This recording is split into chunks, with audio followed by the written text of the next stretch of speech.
Naiiyak ako, kasi parang siyang kasal, yung nakatayo ka na dun tapos lalakad siya. So, ang sarap sa feeling yung makasama mo yung pinagdasal mo lang, makakasama mo habang buhay. 'Pag nag-yes siya.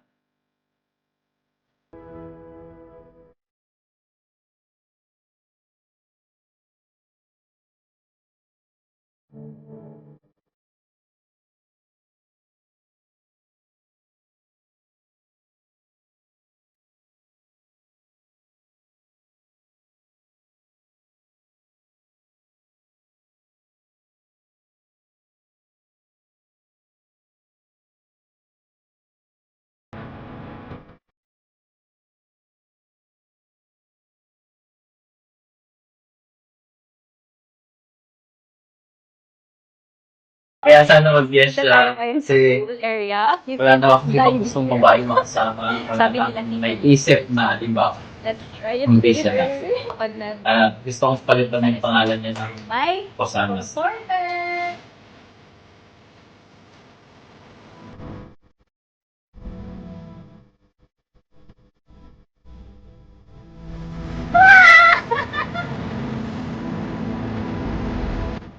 I love you so much. Thank you. Kasi you changed me na maging mabuting tao. 9 years na tayo, mahal. Daming ups and downs. Pero lahat yun, padaanan natin. After 9 years, sorry kung ngayon lang. Kasi ang dami nating paniniwala dati. Pero ngayon, mahal, naniniwala na ako kay Lord. Naniniwala ako sa timing niya. Wow.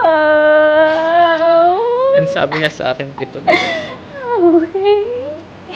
Tinanong ko siya, sabi ko, Lord, ano nagawa kong tama para ma-answer prayer mo ako? Ang babaeng gusto ko makakasama ko habang Wow. You're prepared na. medyo paano? Gawin mo akong pinakamasayang lalaki araw-araw. Bilyo nga rin naman.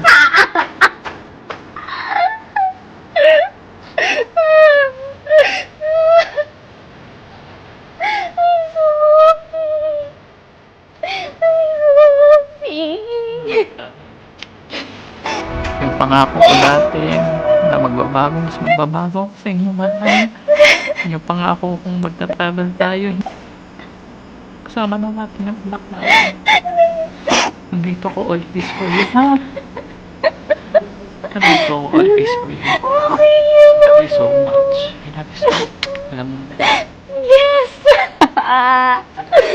Always been yes.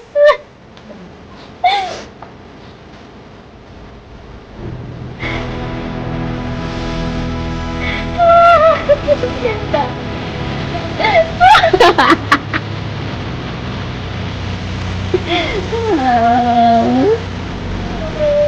Ikaw ito.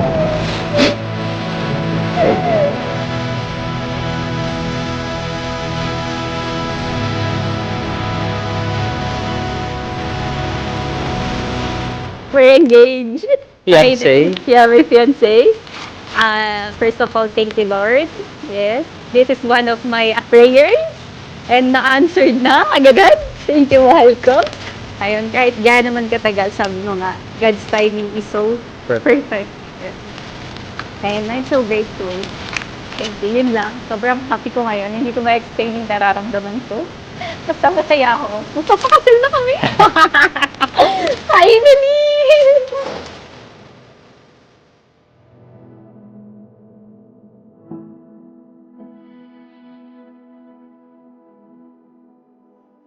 Before, ang dami naming paniniwalang hindi naman totoo. Pero ngayon, Dapat. oo, ngayon it changed everything and I'm so happy. Ang next na neto, kasal. Dahil, Eh, yun naman dapat talaga, yes. magpakasal.